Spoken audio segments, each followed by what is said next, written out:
Well, this is an unusual time for me to be doing a video.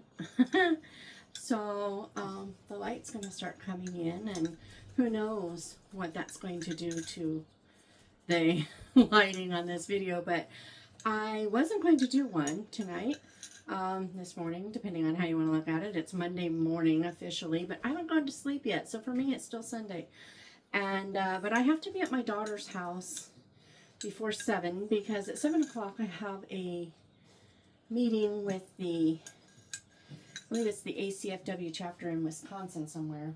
And because of that, I can't go to bed. I also have to be at her house because at about the time that ends, her handyman will be there to put in a new window in her bathroom. So somebody needs to be there, and since she's working and I'm not, I get to stay awake. Yay me! Anyway, I do have quite a few books that I could technically even have done a book haul, but I decided not to. For one thing, they tend to be long, and this is piling up. 1, 2, 3, 4, 5, 6, 7, 8, 9, 10, and then one over here is 11 for sure. But I also know there's a couple more coming. So, wait. Toothless is like, I'm sitting here, I'm being good, I'm not licking. Why aren't you petting me? So anyway, I just decided, at first I wasn't going to do a video because I was like, too much going on. We had Mother's Day, and my daughter, sweet loving child that she was going to make dinner for everybody, and we all come over, just have, dinner. We were going to have tacos and stuff. And then on Saturday afternoon, something trying to go into my mouth. Ew. Saturday afternoon, she fell down steps and broke her ankle. The thing some people's kids will do to get out of making their mother dinner. So I spent Saturday night cooking up carnitas and carne asada and, marinated chicken, pollo, all the good stuff, plus some ground beef taco mix too, because that's what my husband likes. And so we had tacos and pico de gallo and all the fun stuff. But that was a lot of cooking Saturday night and a lot of cleaning up last night and all the fun stuff. And there is something trying. It's like connected to my face. It's driving me nuts. Anyway, so I had that. And I made me some tea. I love the fact that even in summer, if the AC is on, it's cool enough in here for me to be able to have tea. If it's not so hot that I need the AC, then it's usually still cool enough. I've had the fan on all night. I can feel it's driving me nuts. There is some little hair that is just, anyway. And so I have tea even. Really excited about that. And I have to share. So if you read crosswords, we talk about Peggy Ann in there a lot, particularly in relation to cinnamon rolls, because Panda Marie, right? But they also have these little bachelor button cookies. This is salted caramel, my personal favorite. They have other ones that are like plain shortbread with different colored frostings that are just basic frosting that are different colors, But the lovely Krista Del Sorbo sent me a box for basically writing snacks so that I can write faster. Isn't she lovely? So I decided to have my last one with my tea since I can't go to bed. And so, yeah, cheers. I feel like Jashi Corinne over on her channel. Like, tink. But, I mean, come on. Okay, first up, I think I want to talk about what I am currently actively reading. We'll do that. Somebody there has sent me a book. I don't recall the name of it. I'm supposed to read and help her promote her book. Right now, so far, I'm not sure about it. I don't remember the name, which is good. But I am not very far in, so it could just be, a beginning that's taking me a bit to adjust from one writing style to another. So it may not be the book. We'll see. But I am reading that. I am not super far into Time of the Singing of Birds. Looks like I'm almost halfway, but I know I'm not. Oh, I've got 2 bookmarks in. That's right. I didn't keep reading the other day.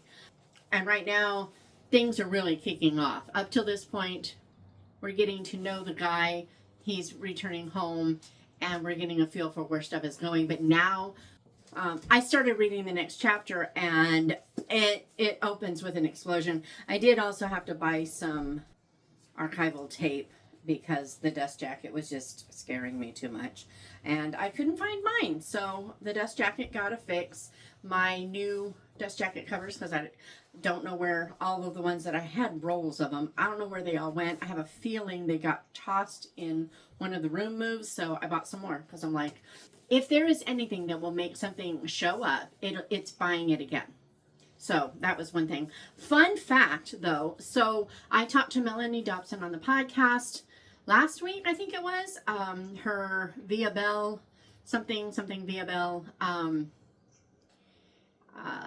something about her story, I think it is. Anyway, she writes Dual Time, and the character in the past is modeled after Grace Livingston Hill, which that was cool. So I got to learn about her actually going to Grace Livingston Hill's house/castle thing, and all the things. Well, she has a whole page on her website of all the pictures she took while she was there, all the things that she learned, all her research and stuff. And one of the things that was there was her royalty statement from Lippincott, including the advance for this book, which I thought was super cool. So, I would have thought it was cool anyway, but the fact that I was actually reading it when that happened, I thought was really kind of neat. So I'm reading that right now. I'm also reading, I'm listening to on audio, Over the Limit by Lisa Phillips. It's the 4th in the it's Brand of Justice. It's Kenna Bradbury or something like that. Anyway, they're in Las Vegas right now, which is kind of cool because it's close to us and we know Las Vegas well because that's the airport we like to fly out of. So that was kind of neat. And I'm only about 20% of the way in, I think, but I'm really enjoying it. I am finding that I have to listen on 1.35 to enjoy the narration. Before at first I was at like 1.1 and that wasn't doing it for me. And I went to 1.2 and that wasn't doing it. But I got to 1.35. It doesn't feel like, but it definitely takes some of the I don't know, the stylistic choices or something that wasn't resonating with me, and it takes them away. So that was really cool. So I'm enjoying that, really loving it. I have put The Cold Winter by Chris, I think it's Underwood. Chuck Richardson, Chris Underwood, maybe. Anyway, Chris somebody.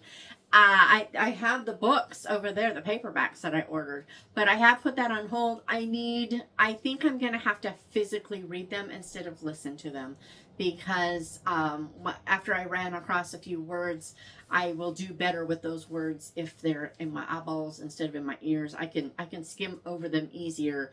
Once that's blasted into my ear, I can't miss it. But I can tell that it's coming when I know what character it is and everything, if I've got visual cues. So I'm thinking I'm just going to have to finish reading it that way, which is sad, but oh well.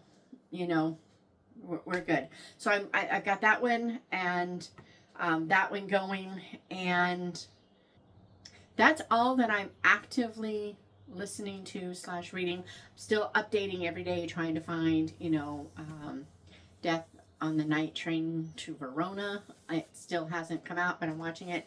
And I'm going to be starting, The Escape Game arrived. Gina Holder. I loved The Puzzle Within. This is the one that has the premise that just grabbed me, but The Puzzle Within was so good that now I'm afraid that this one won't be as good, which is totally ridiculous. But, you have those moments, right? So The Escape Game, had a great conversation with her. I think the episode comes out like July 6th, maybe. 20 years ago, the world's leading enigmatologist vanished, leaving behind an unsolved cipher and no way to solve it without his journal. Puzzle shop owner Demi Kane has spent 2 decades hoping her father would return. When she uncovers his hidden journal, she finally finds a clue but it leads somewhere far more dangerous than she imagined. Liam Shepard, a missionary and escape room enthusiast, is searching for his missing sister. His trail of clues points straight to Demi and the secrets in her father's journal. Their search leads them to the eerie Ives mansion where, or is it Eves? Eves, don't know. Where a reclusive genius has created a deadly game. Once inside, they're no longer guests. They're players. Can Demi and Liam solve the final puzzle before the game ends? Or will the escape room become their tomb? Okay. I liked it until that last line. We know that they're not going to die. So ask me how they're going to get out before it becomes their tomb. Then I can handle it. It's just a personal pet peeve, but it really bothers me when a book synopsis asks a question that we know the answer to. No way in Christian romantic suspense, no way are they going to die in there. It's not going to happen. If this was horror, particularly general market horror, maybe they would. It's possible. But it's not going to happen in here. So, I don't know. I'm just saying. So this is one that's going to get started maybe even at my daughter's house after I get done with my meeting. We shall see. So chapter 1, it says, they were not going to win. Not today. Okay. I like that. I like that. I like that a lot. Okay. They were not going to win. Not today. Man, I love that tea. So it's the Victorian London Fog by Hardy and Sons. Personal favorite. Okay. Hello. I know. Don't you dare. Okay, get down. So,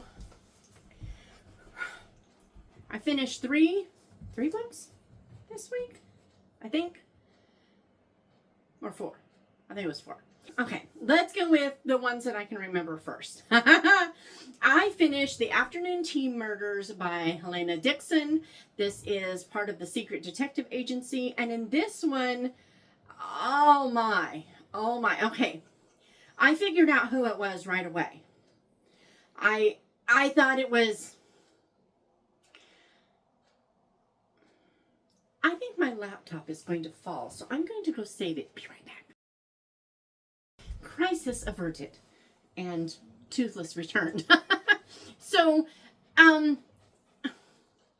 you know how sometimes you read a book and for insert reasons here, I'm not going to say why, but you just go, oh, it has to be this person, even though you wouldn't think it was because other reasons. All right. This is why it's so hard to like review mysteries, because you have to be so careful. But anyway, that was the case. However, I could not figure out for the life of me why. I had no clue, couldn't figure it out at all. So what we have, it's the they're in Suffolk, I think they're in Suffolk.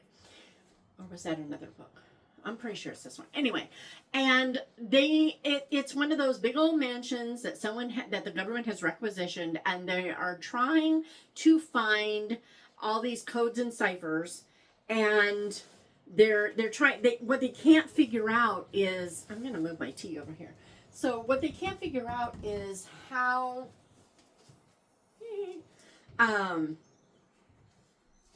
They needed all this information and all this data so that they can then work out, how this is going to work, and what all this information that they're getting means. They're listening to these German, transmissions, and they're trying to figure this stuff out, and it's not working. Something is wrong, and then some scary things start happening. One guy gets knocked off his bicycle by a car.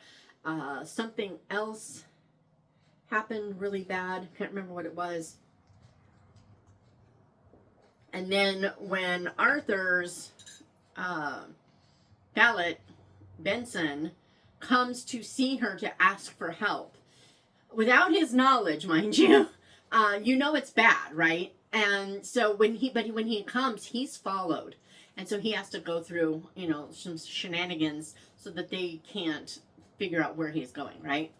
And so she takes it to the head honchos in the SOE or whatever that is at Whitehall anyway. And she's like, you know, what do we do? So they send her to do an audit of this place. And that audit's supposed to cover all the employees. It's supposed to cover how the actual operations room is running, not as well as how the household is running. So she can get her nose into everything. And then things really start happening.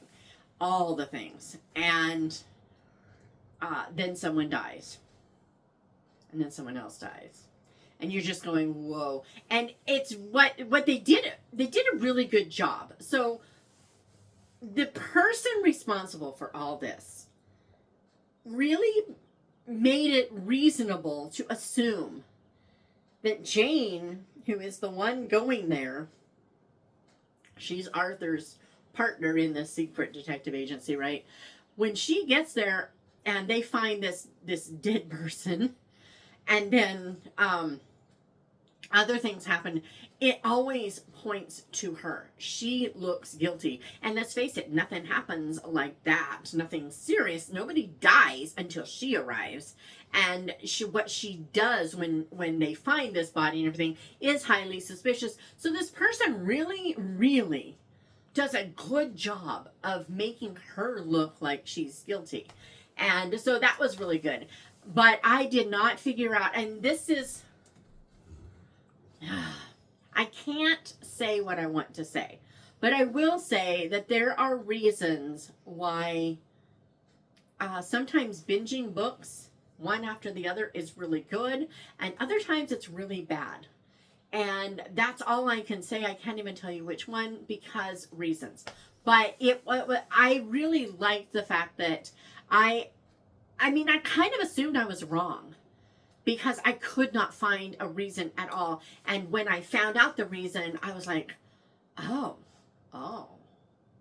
You know, I was really kind of lost, but it was very well done. You know, Helena Dixon writes in a kind of a choppy style that shouldn't work. And I don't know if I would enjoy her books physically.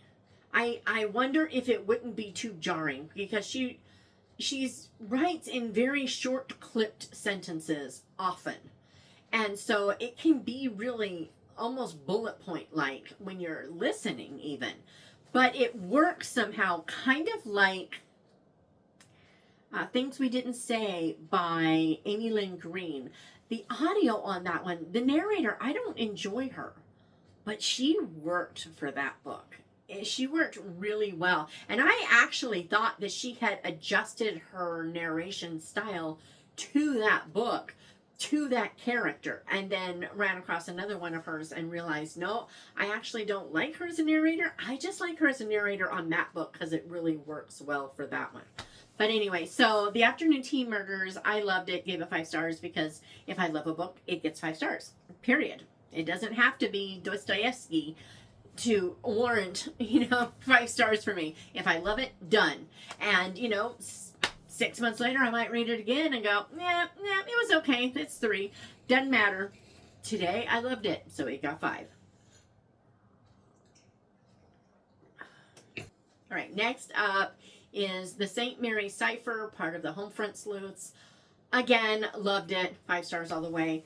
In this one, they're going everywhere. So there is a missing, so the Mr. Brown, who is part of the secret government stuff, they need his help for something. And he's like, well, okay, I would like you, this isn't a tit for tat. I will do this if you do this, but because I am doing this, I hope that you will be willing to do this thing for me.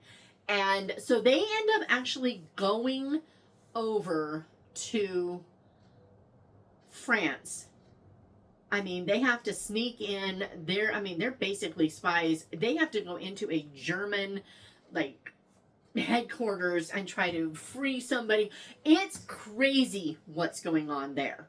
And then there are, so it's very, this series I thought was pretty, you really should read it in order, because there are some small things that, no, it's gotten to the point where now you have to read it in order, or you're, I mean, sure, they don't leave you confused. You wouldn't know, I don't know what's going on. That's not that.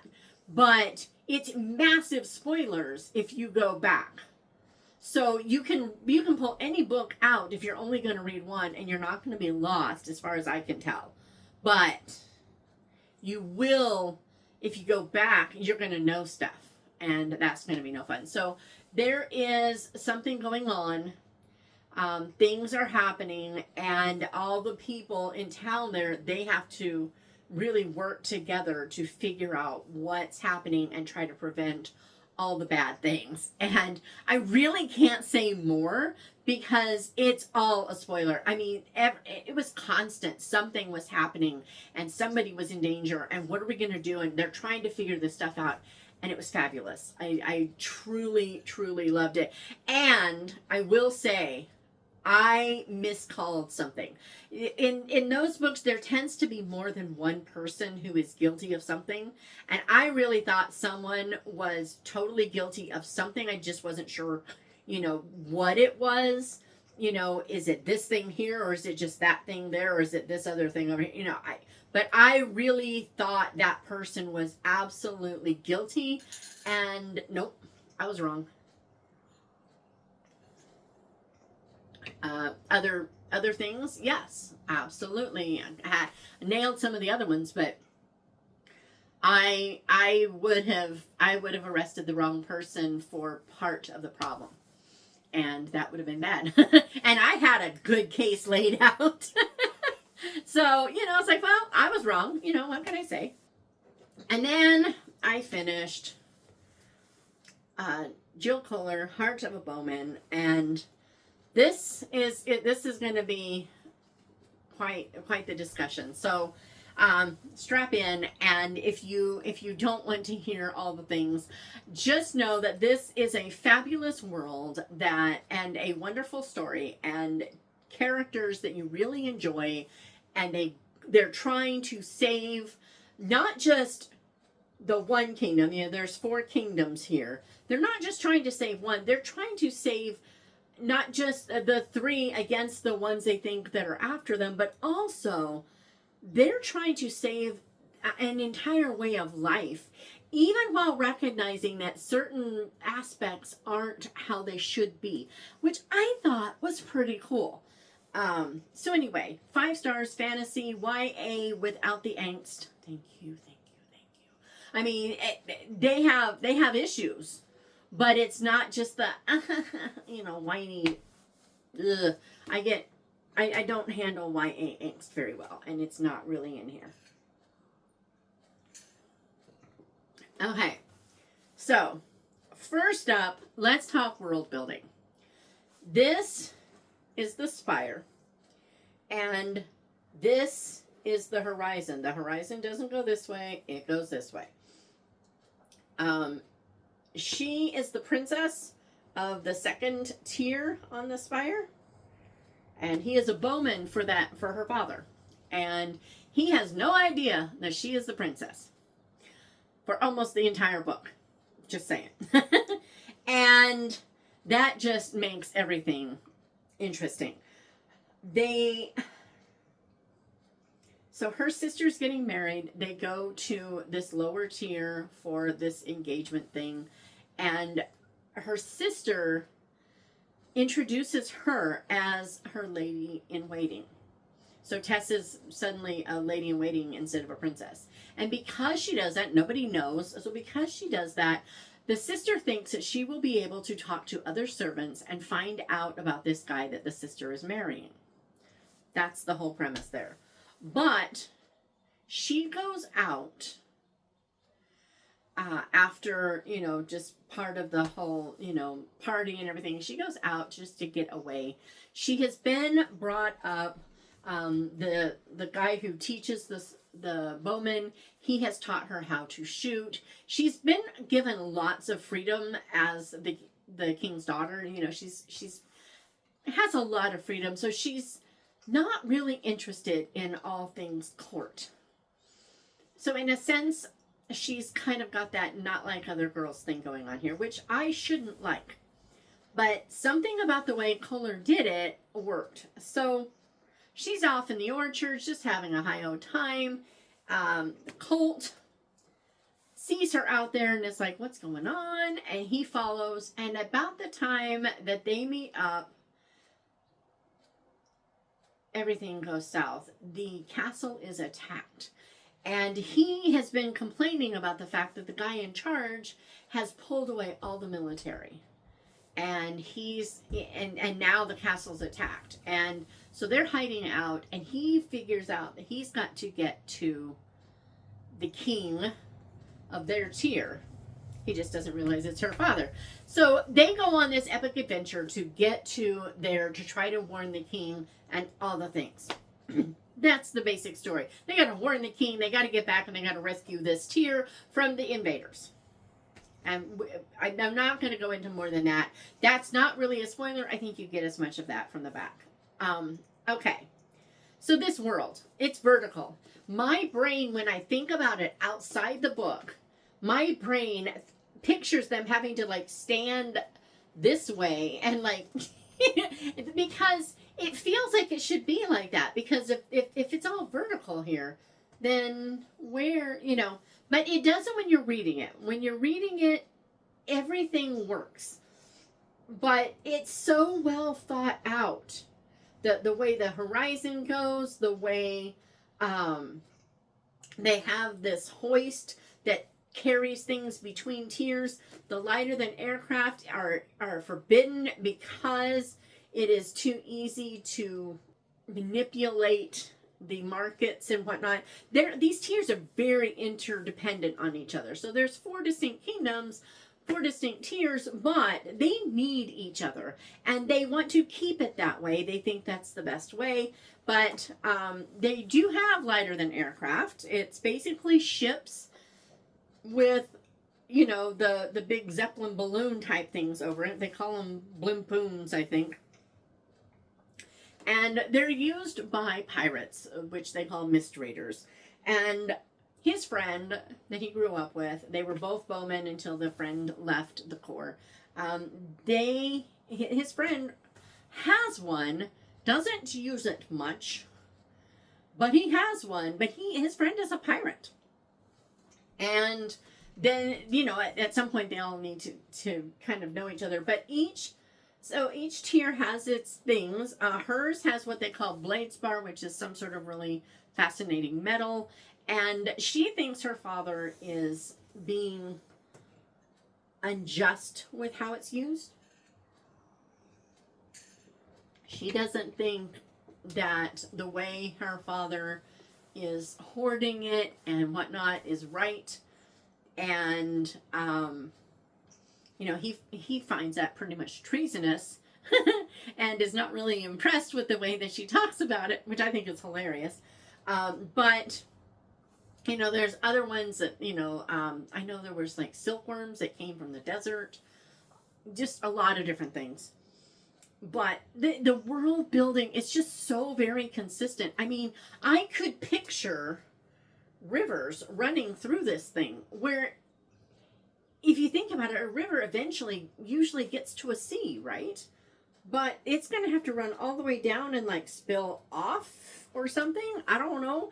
But it worked. I mean, ships sailed right up the thing, and it was fascinating. There were a couple of battle scenes in here that were absolutely incredible. I loved them because these battle scenes didn't just take place without casualty, and yet you're not just, you know, constantly one after another watching, you know, the people that you love die. It just, there were actions had consequences, and how she did that was just so good. So character wise, Tess is, I would say, like I said, she is a bit not like other girls, and yet it's kind of earned. You know, she was brought up not like other girls. On the one hand, she's a princess. How many princesses are there in the world, you know? I mean, compared to the number of people who aren't, there aren't very many, right? And so in this world, you've got a chance of being like one of less than 20. I mean, how many in this world are going to have more than 5, you know, all 4 of them have 5 daughters? That's just not going to be usually common. Most people aren't like me and don't have 7, right? So, you know, there's that. But she's also her skills. So she knows what she wants and she goes for it. And again, it might not be that way for people who are not royal. But when you're royal, you're kind of used to getting your own way. You know, so that breeds a certain amount of confidence or arrogance or both. She's usually not arrogant, but she is impetuous and strong-willed. She knows her own mind, and she has worked hard to be taken seriously. So she has some pretty impressive archery skills, but she doesn't have it all. One thing that was really cool was him showing her how to not use her arm, but her back as the strength to be able to pull a full draw on a bow. She didn't have that. That wasn't something taught to her.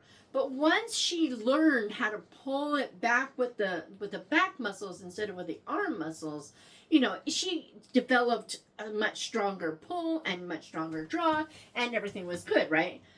It was earned. And I think that's what I liked about all of her strengths. They were earned, and because of it, you respected her. She wasn't perfect, which was nice. You know, nobody wants perfect. He's like the fantasy marine. He is honored to the core. He's loyal to the king all the way. He's going to serve his king no matter what. We're doing the thing. And it's so well done. And they're constantly at each other. And then once there is a slight romantic thread, it is slight. It is not very strong. I mean, their feelings might be strong. Okay, I don't know about hers. I don't know that she has that many. Just kind of some interest. But he's got some pretty strong feelings. But it's you know, it's his. So it's like reserved. And there is a bit of a love triangle in that his best friend is also interested. And she's just not. It's not that she's not interested in Colt. We know that she is. But there's more going on in here than in her life. She has responsibilities and she knows it. And so despite what she may or may not want, it doesn't matter. She has, you know, and so that part was so well done. But then you have character, you have world building, the story itself is good, and then you have the faith. So this has a parallel story to the Christian story. So they have the All-Father, who is, you know, the God of this world, who is, he represents God the Father, obviously.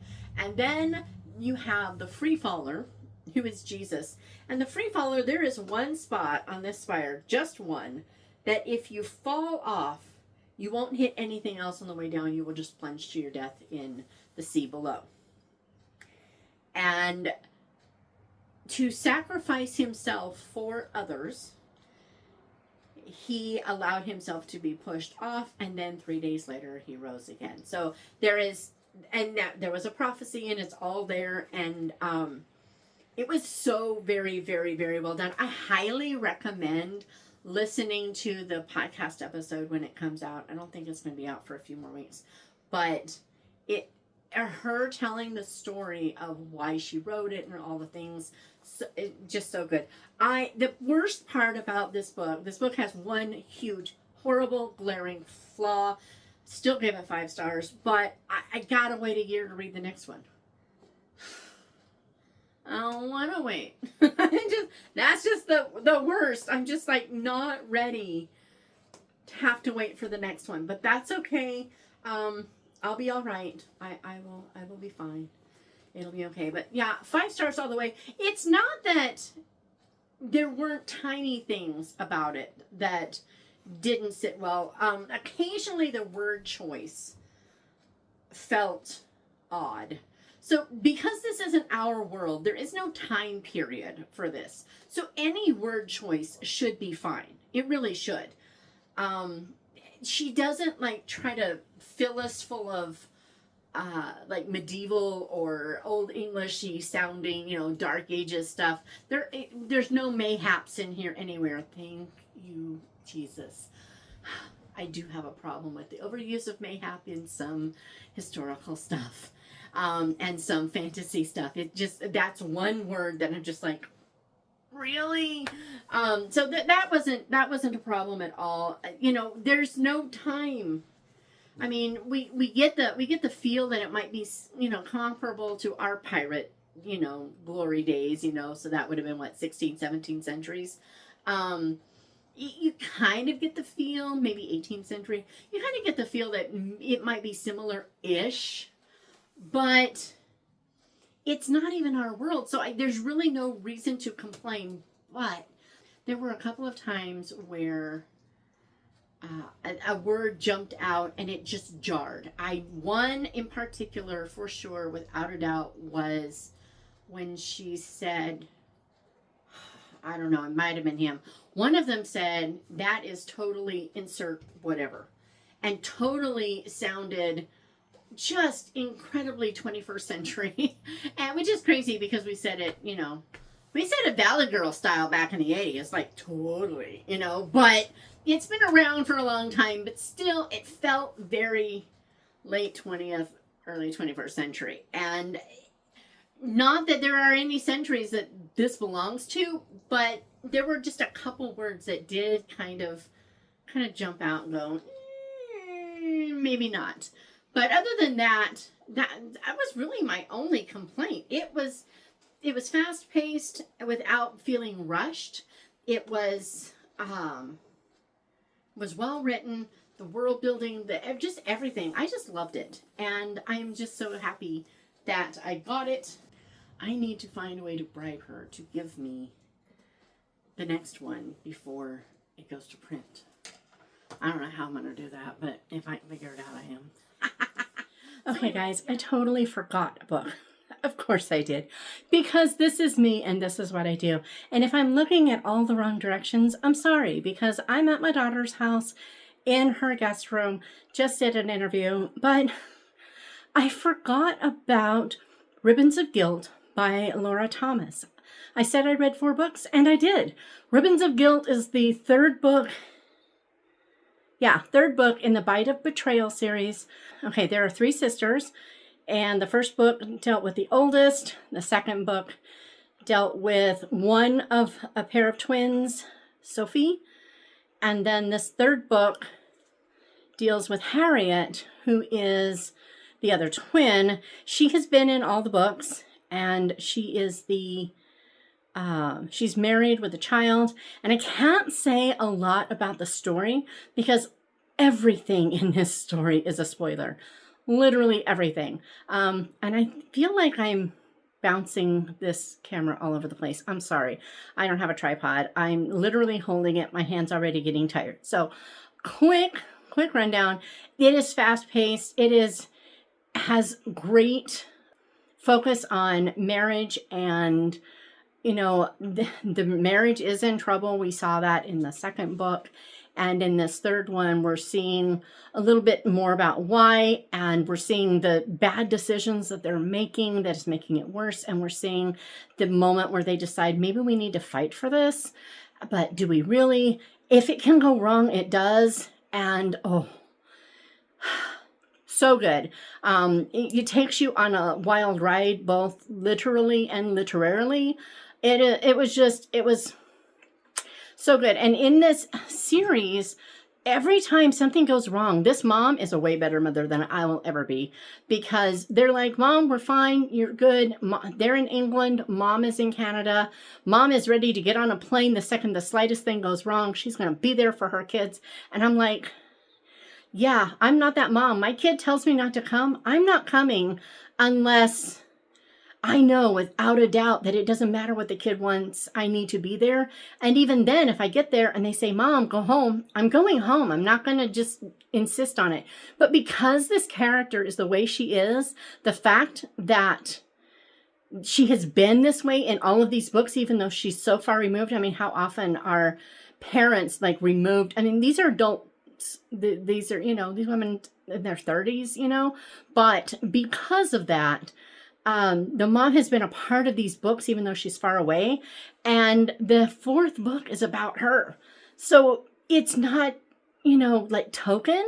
It's really there. So anyway, this book comes out soon, June, July. And yeah, loved it. Absolutely great. So had to get on real quick and say, yeah, that one too. Red Ribbons of Guilt and this entire Bite of Betrayal series. So good. So good. Especially, you've got really intense suspense, but you also have really good faith content that I really, really liked. So anyway, there you have it for what it's worth. Had to do this. See ya later. So anyway, yeah, that's what I read, and this is what I will be reading. I mean, but yeah, these are two very different books. Do you see this? Very different books.